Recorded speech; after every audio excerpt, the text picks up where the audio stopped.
반갑습니다. 연목입니다.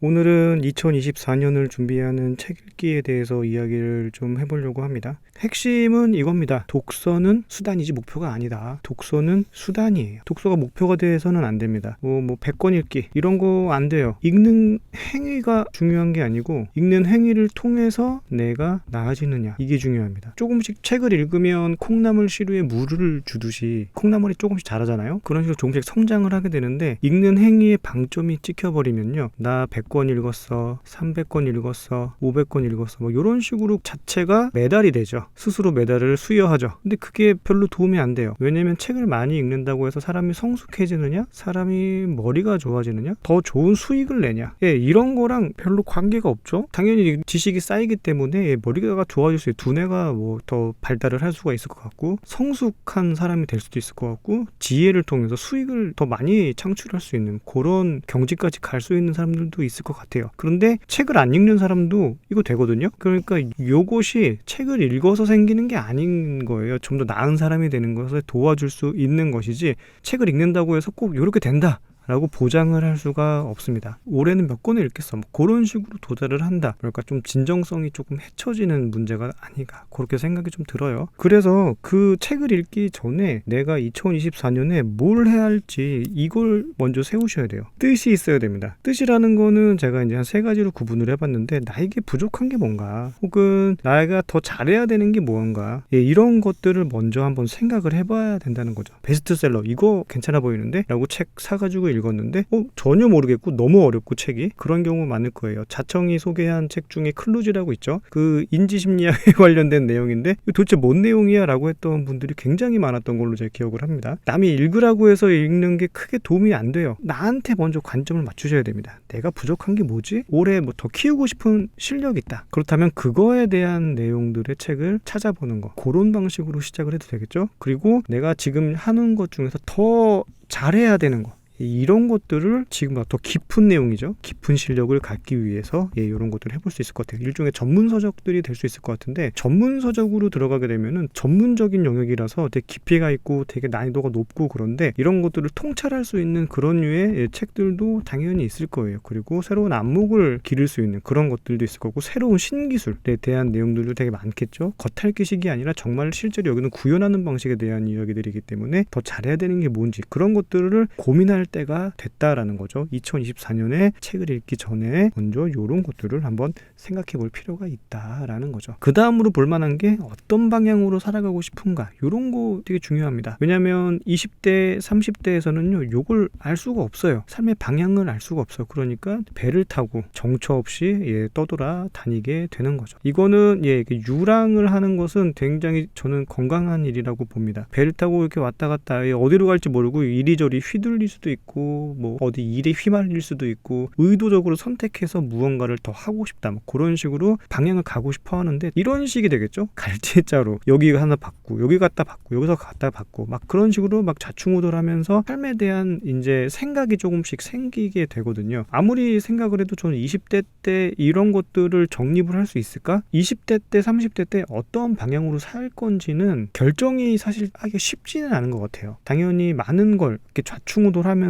경험을 많이 해보고, 삶의 방향이 어떻게 가야 될지 그런 것들을 좀 고민해 볼 필요가 있는데, 기술을 배우는 거나 직장을 구하는 거랑은 좀 달라요. 두 가지는 그냥 하고 있으면서도 삶의 방향은 또 다르게 정할 수 있잖아요. 그렇기 때문에 기술이나 직장, 내 삶의 이건 요소 중에 하나인 거지, 전체적인 삶의 방향성 이건 좀 다르단 말이죠. 그렇기 때문에 이 삶의 방향에 대한 고민을 해보는 것으로 관련된 책들을 읽어볼 수 있죠. 왜냐하면 나는 내 삶밖에 살 수가 없어요. 내 삶밖에 없어. 경험도 내 삶밖에 할 수가 없어. 그럼 다른 사람들은 어떤 삶을 살고 있을까? 이거를 알 수 있는 방법은 인터뷰밖에 없죠. 친구들 만나서 이야기를 듣는다거나 뭐 그런 식인데, 또래의 이야기들은 들어봤자 비슷해요. 더 나을 수가 없어. 다른 사람들은 어떻게 살고 있는지 들여다볼 필요가 생기죠. 어느 순간 딱 되면 그게 생겨요. 저도 20대 후반, 그러니까 29살쯤 됐을 때 이런 일이 있었어요. 도대체 사람들은 어떻게 살고 있는 걸까? 저는 혼자 서울에 올라오면서 고시원에서 살면서 이제 삶을 시작했는데, 29세 때 회사 다니면서 다른 사람들은 도대체 어떻게 사는지 너무 궁금한 거예요. 돈도 엄청 잘 쓰고 옷도 되게 잘 입고, 뭐랄까 다른 나라 사람들인 것 같은 거예요. 너무 잘 사는 거죠. 차도 척척 사고 막. 그래가지고 와, 이 사람들은 도대체 돈이 어디서 나는 거지? 막 그런 생각이 많이 나는 거예요. 그래가지고 사람들의 삶이 되게 궁금했어요. 그때부터 사람들이 성공 스토리들 많이 읽어보기 시작했죠. 그런 삶의 성공 스토리를 쭉 읽다 보니까 삶의 성공 스토리가 다 달라. 100이면 100 다 다르고 1000이면 1000 다 달라. 사람마다 성공하는 방식이 틀린 거예요. 똑같은 방식으로 성공하는 사람들은 거의 없는 것 같다. 자기만의 방식으로 자기만의 성과를 달성하는 사람들이 훨씬 더 많구나. 그러니 벤치마킹이라는 것을 한다고 해도 그게 일정 부분 내 삶에 적용되는 것까지만 하는 거지, 그걸 모조리 똑같이 따라해서는 안 되는구나 라는 방향성을 좀 알게 됐습니다. 그렇기 때문에 이 삶의 방향이라는 것을 조금 고민을 했을 때 나는 그걸 이거랑 똑같이 따라해야지 라기보다는 나는 이걸 참고해서 사람들은 이런 식으로 살아가고 있구나, 그런 것들을 좀 깨달을 수 있게 된다고 생각이 들어요. 그러니까 이러한 삶의 고민이나 문제에 봉착했다라고 생각이 된다면 이 질문에 대해서 책들을 많이 읽어보셔야겠죠. 그리고 이런 것들도 관심이 없다라는 분들은 자기 관심사,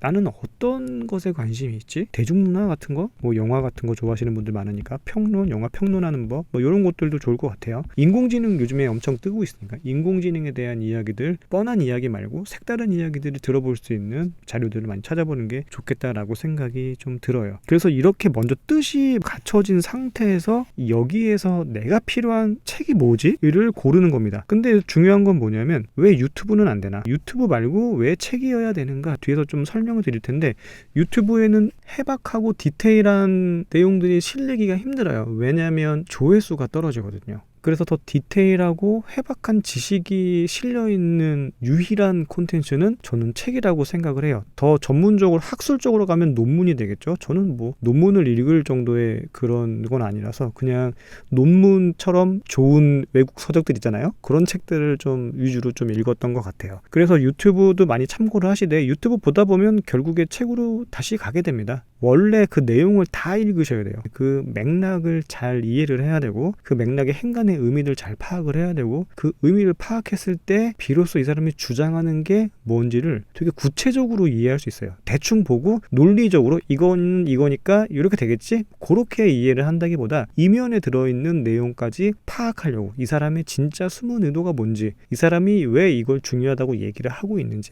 그런 것들을 좀 찾아볼 필요가 있는 거죠. 그렇기 때문에 책을 그냥 그대로 받아들이고 읽는 것이 좋다라는 생각이 들어요. 저 같은 경우 한번 예를 한번 들어드릴게요. 여기 보시면은 제가 스토리텔링이라고 여기 적어놓은 거 있죠. 이 스토리텔링이라는 건 그냥 쉽게 얘기를 하면 그냥 뭐 이야기하는 거잖아요. 소설을 쓴다거나 문학 작품을 만든다거나 그런 류의 내용이랑은 조금 달라요. 여기서 말하는 스토리텔링이라는 건 뭐냐면 일종의 서사예요. 서사. 사람은 어떤 식으로 서사가 생기나, 사람은 어떻게 이야기가 생기나, 사람들은 어떻게 그 이야기가 다른 사람들한테 전달이 돼서 소문으로 퍼져나가나, 그 서사의 프로세스가 저는 되게 궁금한 거예요. 왜냐면 제가 사업을 하면서 마케팅 공부를 할 때는 마케팅 보통 이제 뭐 키워드 마케팅, 네이버 블로그 마케팅, 그리고 뭐 서치 엔진 옵티마이제이션이라고 해가지고 뭐 그 검색 최적화하는 방식, 그런 기술적인 부분들을 굉장히 많이 공부를 했었거든요. 근데 그걸로만으로는 안 되는 거예요. 어찌됐건 뭐 이런 서사들이 저는 너무 궁금한 거예요. 아, 그러면 마케팅에서 이 사람들이 어떻게 스토리텔링을 하고 이 스토리텔링이 어떻게 브랜딩화가 되어서 롱런이 가능한가? 그래서 이야기 이것저것 찾다 보니까 아, 이런 내용들을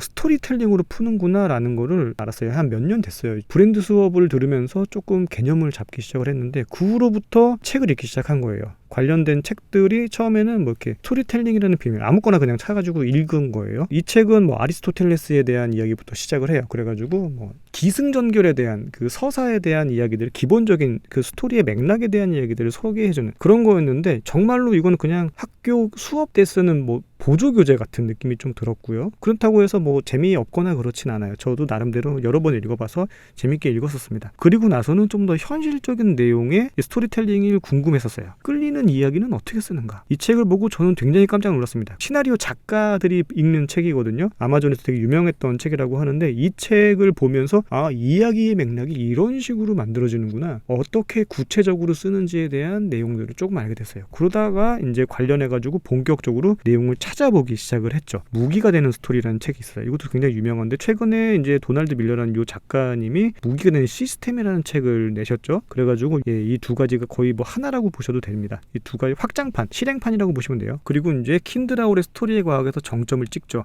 이 책을 사고 나니까 스토리가 상품에서 어떻게 적용되는지를 알겠는 거예요. 와, 이거는 그래서 굉장히 저는 재밌게 읽었던 책입니다. 그리고 나서는 세상은 이야기로 만들어졌다는 책까지 넘어왔어요. 이 책은 인문 과학책이라고 봐도 될 정도. 이 책을 보면서 인간이라는 존재가 왜 이야기에 끌리는지 그 논리적인 구조를 가장 깊이 있는 이해를 가지고 읽을 수가 있었어요. 이 책에서 뭐가 나오냐면요, 영웅들, 과거의 뭐 플루타르크 영웅 서사, 영웅들에 대한 이야기, 원론에 가깝다고 볼 수 있을 것 같아요. 조지프 캠벨의 천의 얼굴을 가진 영웅, 이 책을 지금 읽고 있어요. 이런 식이에요. 스토리텔링에 대해서 요 고민이 돼서 제가 책을 한 권 읽기 시작했고 그 다음의 책들이 찾아지는 거예요. 이런 식으로 목적이 있었죠. 저는 이 스토리텔링이라는 것을 어떻게 풀어나가는지, 그리고 이거를 기업적으로 어떻게 풀어나가는지 너무 궁금했어요. 그래가지고 이런 것들이 읽다 보니까 이제 스토리노믹스, 스토리의 기술, 콘텐츠 바이블, 뭐 히든 스토리, 이런 식으로 책들을 이제 읽게 됐고, 결과적으로 이 퓰리처 글쓰기 수업이라는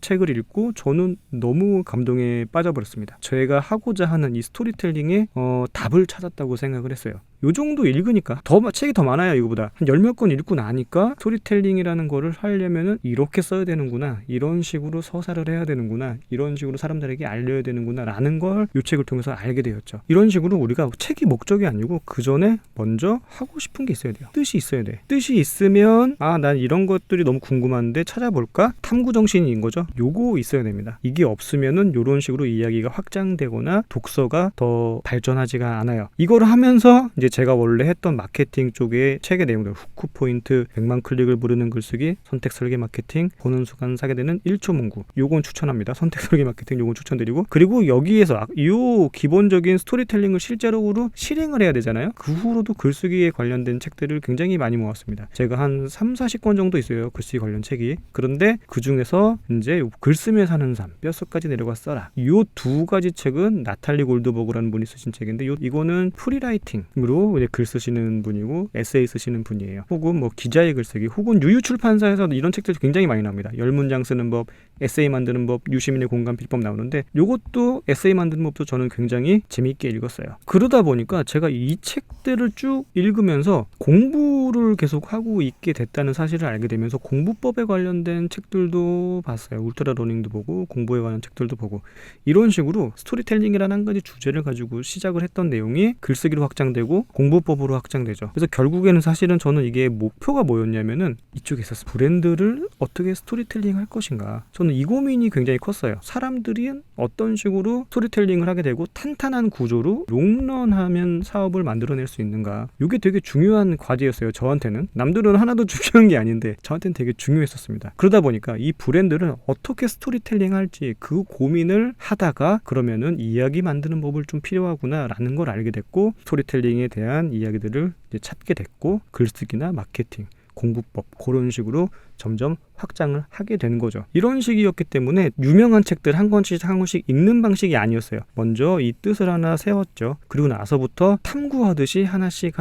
이 책들을 읽어나가기 시작했습니다. 독서는 탐구이고 탐색입니다. 독서 활동을 자신의 지평을 넓히는 작업으로 활용을 해보시면은 어느 순간 독서가 목적이 되지 않고 독서는 일종의 수단이 되는 거죠. 나 지금 이게 필요한데 관련된 자료들이 어디 있지? 그렇게 책을 탐구하고 책의 내용을 이해하고 내 삶에 적용을 하는 거죠. 독서가 처음이신 분들은 이것저것 읽는 것도 좋다라고 생각이 되는데, 일단은 땡기는 것, 자신의 관점에서 책을 찾아보는 게 가장 중요합니다. 책만큼 상세한 정보가 없습니다. 유튜브 아까 말씀드렸죠? 유튜브는 책의 요약판이에요. 요약판에는 디테일이 없어요. 원인 결과처럼 논리적인 구조만 있지 적용하기도 굉장히 힘들어요. 그렇기 때문에 유튜브 그냥 참고만 하세요. 이건 저도 유튜브를 굉장히 많이 보기 때문에 참고하시는 거고, 저는 유튜브 보다가 책 사는 게 진짜 많았어요. 과소비를 일으켰는데, 아무튼 굉장히 큰 도움이 되긴 하지만 유튜브가 전부가 아니라는 걸 알고 계셔야 됩니다. 통곡물을 씹어 먹으십시오. 책을 읽는 건 통곡물을 먹는 거랑 똑같아요. 지식도 주지만 생각하는 힘을 동시에 길러주기 때문입니다. 그래서 천천히 읽으시되, 이런 식으로 책이 어떤 식으로 찾아가는지 이런 식으로 찾아갈 수 있게 된다는 거죠. 한 가지 좀 중요한 게 있는데 여기서 보시면요. 책을 읽고 나서 그냥 땡 치시면 안 돼요. 남는 게 없어요. 당연히 저도 독서하고 나서 내가 이 책을 읽었던가 안 읽었던가 그런 책들도 굉장히 많은데 콩나물시루에 물 주는 것처럼 조금씩 내가 성장하는 걸 독서를 통해서 느낄 수가 있는데 그거보다 더 큰 성장, 더 강력한 성장이 가능하다라고 하면요. 배울 점을 기록을 하시는 게 좋습니다. 저도 이걸 통해서 점점점 생각이 깊어진다는 게 아주 조금씩 들고 있어요. 새로운 사실이나 본받을 만한 내용들을요. 요약을 하시던가 문장을 기록하시던가 키워드처럼 요약을 하시는 거예요. 이게 되게 중요합니다. 중요한 문장들을 정리하세요. 공부하듯이 하시는 겁니다. 학교 공부하듯이 하는 건 아니에요. 내가 궁금하니까 나중에 보면서 잊지 말아야지 하면서 기록을 하는 거라고 생각을 하세요. 이 내용을 요약한 내용들을 훑어보면 책 읽은 기억도 같이 떠오릅니다. 나중에 봤을 때 좀 디테일한 부분들을 공부를 하려고 하면 요약본을 봐서 기억을 떠올리는 거죠. 그래서 저는 예전에는 노트를 많이 썼었는데요. 지금은 아이패드, 지금 이게 노타빌리티 쓴다고 말씀드렸는데요. 여기다가 제가 수기로 써요. 손으로. 아주 작은 습관의 힘을 좀 보여드릴게요. 평범했던 선두들은 어떻게 세계 최고가 되었을까? 매일 1%씩 달라진다. 이렇게 파란색으로 쓴 거는 제가 그 생각을 써놓은 거예요. 이런 것들.